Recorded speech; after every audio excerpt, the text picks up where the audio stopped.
यह कहानी एक माँ बेटी के रिश्ते और परिवार के सहयोग पर आधारित है। नमस्ते दोस्तों, मैं राधिका हूँ और आज मैं आपको अपने जीवन का एक भावनात्मक अनुभव साझा करने जा रही हूँ जो मेरी बेटी और उसके परिवार से जुड़ा है। मेरी बेटी सरिता जो नौकरी और घर के कामों में व्यस्त रहती है, एक दिन मुझे फोन किया। उसने कहा, माँ मुझे आपकी बहुत जरूरत है। काम के बोझ के कारण मैं घर पर ठीक से ध्यान नहीं दे पा रही हूँ। क्या आप कुछ दिनों के लिए मेरे पास आ सकती हैं? बेटी की बात सुनकर मेरा दिल पिघल गया। मैंने बिना समय गंवाए उसी दिन उसके पास जाने का निर्णय किया। जैसे ही मैं सरिता के घर पहुंची, उसने मुझे गले से लगा लिया। उसके साथ ही मेरे दामाद रोहन ने भी दिल से मेरा स्वागत किया। उनके चेहरे की खुशी देखकर मुझे बहुत सुकून मिला। रोहन का व्यवहार भी मेरे प्रति अचानक बहुत आदर भरा हो गया था। उन्होंने मेरी बहुत सेवा सत्कार की, मेरी पसंद नापसंद का ध्यान रखा और मेरे आराम का पूरा ख्याल रखा। एक शाम रोहन मेरे पास बैठे और बोले, माँ आप यहाँ हैं, इससे घर में एक अलग सी रौनक आ गई है। सरिता के काम के तनाव में कमी आई है और मुझे भी आपसे बहुत कुछ सीखने का मौका मिल रहा है।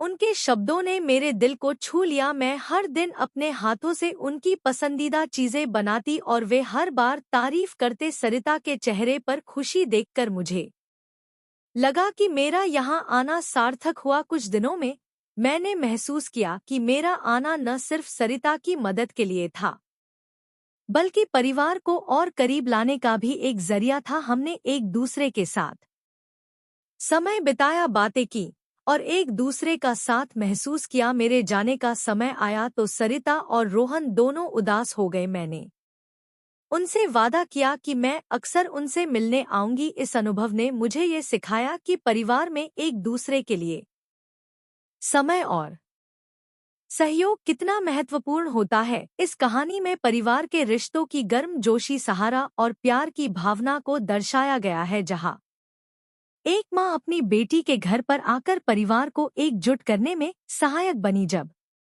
मैं अपनी बेटी सरिता के घर पहुंची तो मैंने सबसे पहले खुद को ताजा किया। फिर मैं किचन में गई जहां सरिता और मेरे दामाद सुमित बड़े चाव से खाना खा रहे थे। खाना खत्म होते ही सरिता ने कहा, माँ आज आपके हाथ का खाना खाकर बहुत अच्छा लगा। उसकी बात सुनकर सुमित ने भी मुस्कुराते हुए कहा, मुझे तो ऐसा लग रहा है जैसे बहुत दिनों बाद पेट भरकर खाया हो। उनकी तारीफ सुनकर मैं मुस्कुरा दी, लेकिन तभी सरिता ने सुमित को गुस्से से देखा और बोली, सुमित मेरी माँ के सामने मेरी बुराई मत करो। तुम ऐसा बोल रहे हो जैसे मैं रोज खाना बनाती ही नहीं। क्या तुम रोज बाहर ही खाते हो? उन दोनों के बीच थोड़ी नोक झोंक शुरू हो गई। मैंने तुरंत हस्तक्षेप करते हुए कहा, सरिता छोटी छोटी बातों को बड़ा मत बनाओ। सुमित तो बस मजाक में तुम्हारी तारीफ कर रहा है। वैसे भी मैं रोज यहाँ नहीं रहती, तुम ही अपने पति का ख्याल रखती हो। शायद वह सिर्फ हंसी मजाक कर रहे हैं। मैंने अपनी बेटी को समझाने की कोशिश की। उसने कहा, सरिता को तो कोई परवाह ही नहीं है। माँ इतने दिनों बाद आप घर आई हैं, फिर भी वह पहले ही दिन से आपके ऊपर सारा काम छोड़कर मोबाइल लेकर कमरे में चली गई। यही तो रोज का बेहाल है। सुमित की बात से सहमत होकर मैंने डाइनिंग टेबल से हो गया। उसकी यह बात सुनकर मेरे दिल में एक गर्म जोशी की लहर दौड़ गई। ऐसा लगा जैसे मेरी मेहनत का फल मिला हो। इस छोटी सी बातचीत ने मुझे ये एहसास दिलाया कि परिवार में प्यार और एक दूसरे के प्रति सम्मान कितना महत्वपूर्ण होता है। इस एक नए रिश्ते की शुरुआत थी जहां हम सभी एक दूसरे को समझने और सराहने लगे थे। आगे भी मुझे आपके इस तरह के अलग अलग रूप देखने को मिलेंगे। मेरा न तो कोई साला है और न कोई साली। मेरे ससुराल में तो आप ही एक हैं। चाहे साला साली और बहनोई की हंसी मजाक हो या सासुमां की देखभाल, ये सभी रिश्ते मुझे निभाने हैं। एक दिन सुमित ने कहा, अब मैं आपको यहाँ से जल्दी जाने नहीं दूंगा। मुझे उसके इस दामाद के प्यार का एहसास हुआ, लेकिन इसके पीछे उसका क्या मकसद था, इस पर मैंने ज्यादा गहराई से सोचा नहीं। हाँ, कुछ दिन और बीत गए और मैंने महसूस किया कि सरिता और सुमित के बीच कुछ ठीक नहीं चल रहा था। लगातार 3 रातों से मुझे उनके कमरे से बड़बड़ाहट और सुमित की आवाज सुनाई दे रही थी। यह बातचीत प्रेम की तो बिल्कुल नहीं थी, कुछ तो गड़बड़ था। जब से मैंने उन्हें कभी साथ में हंसते खेलते नहीं देखा।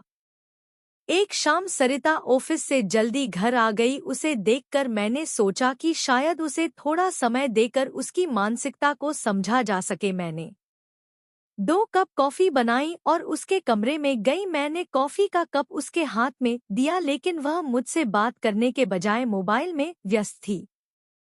मेरा धैर्य जवाब देने लगा। मैंने उसका मोबाइल खींचते हुए कहा, सरिता, क्या मुझे यहाँ बुलाने का मकसद यही है कि मैं तुझे मोबाइल खेलते हुए देखूं? मैं यहाँ आई हूँ और तू मुझसे 2 मिनट भी बैठकर बात नहीं कर रही। उसकी आंखों मैंने उसकी आंखों में देखा जिनमें थोड़ी परेशानी थी। सरिता, मैंने धीरे से कहा, तू खो मैंने देखो।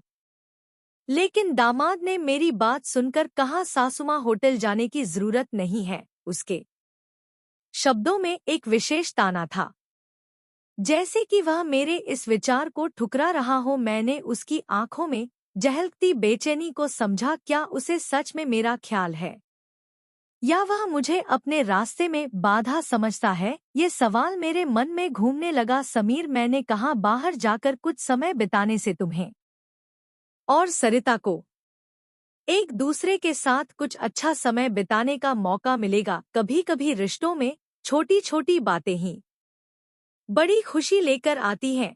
उसने थोड़ी देर मेरी तरफ देखा, जैसे वह सोच में डूबा हो। मुझे उम्मीद थी कि मेरी बात उसे कुछ समझाएगी। आज मेरे बॉस का 50वां जन्मदिन है। खास मौके पर उन्होंने एक 5 स्टार होटल में शानदार पार्टी रखी है और हमें खास तौर पर उस पार्टी में बुलाया गया है। समीर की बात सुनकर मैंने कहा, अरे वाह, तो फिर तुम दोनों जल्दी से अच्छे से तैयार हो जाओ और साथ में पार्टी में जाओ। लेकिन माझी ने मुझे से कहा, सासू माँ, हम दोनों अकेले नहीं जाएंगे। बॉस ने पूरे परिवार को बुलाया है और आप भी हमारे परिवार हैं, इसलिए आप भी हमारे साथ चलो। सरिता भी मुझे से जिद करने लगी, माँ, घर पर तुम अकेले बैठी क्या करोगी? तुम भी हमारे साथ चलो, तुम्हें भी अच्छा लगेगा। एक तो जब से तुम यहाँ आई हो मैं तुम्हें कहीं बाहर घुमाने भी नहीं ले पाई। मैं छुट्टी लूंगी तो लूंगी, पर अभी तो तुम हमारे साथ बाहर चलो, कम से कम तुम्हारा भी मन थोड़ा हल्का हो जाएगा। उन दोनों का इतना जोर बढ़ गया कि मुझे भी उनके साथ जाने के लिए तैयार होना पड़ा। मुझे याद आया कि मैं हमेशा कहीं भी जाती थी तो अपने साथ 1-2 पार्टी वेयर कपड़े रखती थी।